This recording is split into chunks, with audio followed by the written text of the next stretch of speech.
यार ये रिकॉर्डिंग कर दिया ठीक है ना। ओके फ्रेंड्स, पिछले वीडियो में हम लोगों ने देखा था कि किस तरीके से हम लोग वाटर हार्डनेस के लिए कौन कौन से सॉल्ट जो है जिम्मेदार हैं, रिस्पॉन्सिबल। तो magnesium bicarbonate, calcium bicarbonate, magnesium sulphate, calcium sulphate, magnesium chloride, calcium chloride, इन सब के बारे में हमने देखा था। तो ये सब हम लोग देख लिया था। हमने कहा भी था कि आप इसको बेहतर तरीके से नोट कर लें, क्योंकि वास्तव में यही इसकी बेसिस है।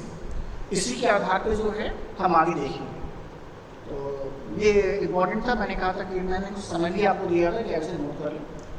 और एक्चुअली है क्या पीछे रीज़न है। तो ये जितने भी सॉल्ट आप देख रहे हैं, चाहे मैग्नीशियम का बाइकार्बोनेट हो, चाहे कैल्शियम का बाइकार्बोनेट हो, चाहे मैग्नीशियम का सल्फेट हो, कैल्शियम सल्फेट हो, मैग्नीशियम का क्लोराइड हो, कैल्शियम का क्लोराइड हो, ये सभी के सभी वाटर में डिजॉल्व है, वाटर में घुलनशील अवस्था में पाए जाते हैं। और ये क्या करते हैं, जो हमारा सोप है, सोप क्या होते हैं, ये फैटी एसिड्स होते हैं सोडियम सॉल्ट के। तो हम कहते हैं कि भाई जो सोप्स हमारे होते हैं वो सभी क्या होते हैं, consist of sodium salt of higher fatty acid. तो soaps are the sodium salt of higher fatty acids. Okay, such as stearic हो सकता है, ओलिक एसिड हो सकता है, पॉम्टिक हो सकता है, एक्सेट्रा। तो इन सभी के लिए हायर फैटी एसिड्स हैं। तो होता क्या होगा, देखते इस बात पर ध्यान देते हैं क्या हो रहा है।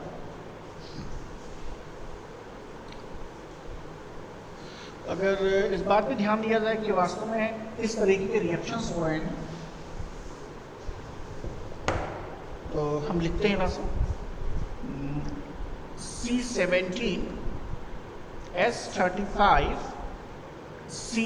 COONA, देखिए ऐसा। तो ये हमने एक फैटी एसिड लिया। और अब सपोज करिए वाटर में क्या है, वाटर में मान लीजिए भाई कैल्शियम सल्फेट, ये डिसॉल्व कंडीशन में पाई जा रही है ऐसा। और तो रिएक्शन देखिए क्या होगा, जब सोप के साथ इसका रिएक्शन होगा तो ये चेंज हो जाएगा, एक्सचेंज हो जाएगा किससे, इस कैल्शियम से। तो जो सोडियम सॉल्ट हुआ करता था फैटी एसिड का, वो बदल जाएगा कैल्शियम सॉल्ट में। तो आपको कैसा दिखाई देगा, आपको जो प्रोडक्ट होगा देखिए ऐसा हो जाएगा, ऐसा कुछ हो जाएगा। और ये बन जाएगा सोडियम सल्फेट Na2SO4। बैलेंस करने के लिए 2 से मल्टीप्लाई कर दीजिए ऐसा, देखिए इस तरीके से।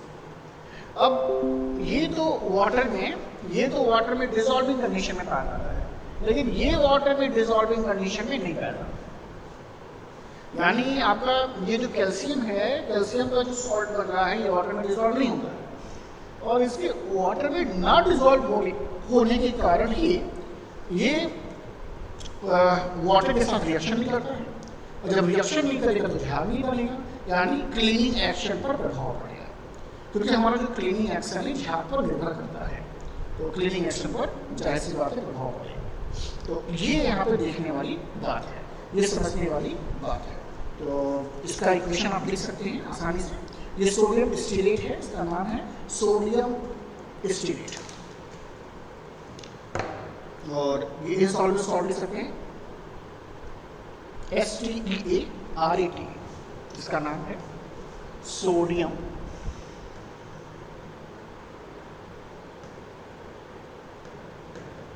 स्टीरेट। और ये बन जाएगा कैल्शियम स्टीरेट, कन्वर्ट हो जाएगा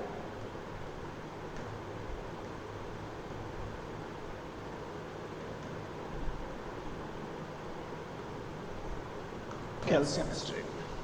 ये वाटर में इनसॉल्युबल है, ये वाटर में इनसॉल्युबल है और ये वाटर में सॉल्युबल है। ऐसे रिएक्शन मैग्नीशियम के साथ भी दे सकते हैं। अगर आप चाहें दूसरा रिएक्शन लिख लें पहले से, कंप्लीट करने से छोड़ते हैं कुछ देर के लिए, आप देख रहे हैं, नोट कर लीजिए इसे।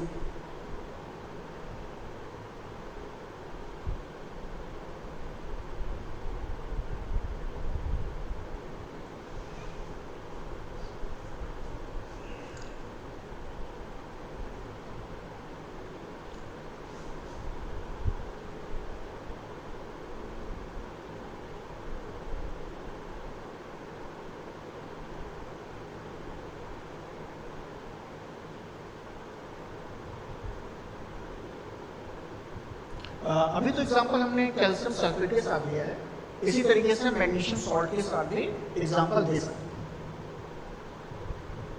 तो अगर हमें मान लीजिए देना होगा मैग्नीशियम सॉल्ट के साथ इसका एग्जांपल,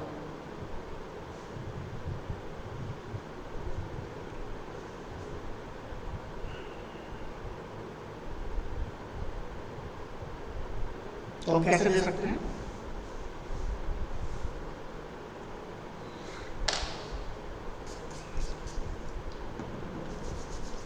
देखिए अगला जो एग्जांपल हम लेंगे इसमें, इसकी जगह पर आप मैग्नीशियम का क्लोराइड कर दीजिए MgCl ऐसे, और यहाँ पर अब आपका हो जाएगा मैग्नीशियम हो जाएगा ऐसा, और ये जो होगा ये हो जाएगा आपका NaCl, तो ये हो जाएगा 2NaCl।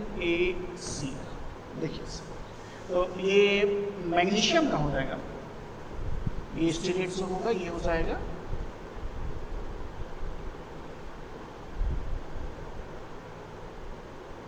मैग्नीशियम स्टीरेट, और ये भी वाटर में सॉल्युबल नहीं, यानी वाटर इनसॉल्युबल होगा ये, तो ये भी वाटर इनसॉल्युबल है। तो इस तरीके से हम दूसरा रिएक्शन भी दे सकते हैं और ये बता सकते हैं कि वाटर इनसॉल्युबल होने के नाते चाहे वो कैल्शियम स्टीरेट बने चाहे मैग्नीशियम स्टीरेट बने, ये वाटर के साथ रिएक्शन नहीं करेगा, जिससे ना तो झाग का फॉर्मेशन होगा और ना ही आपका क्लीनिंग एक्शन आएगा।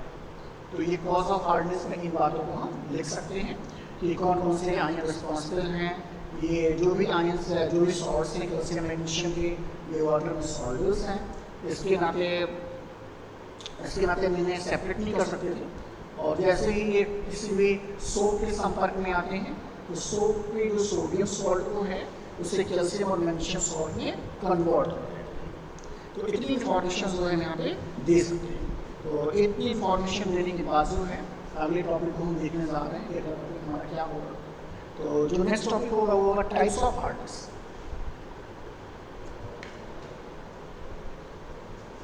Next topic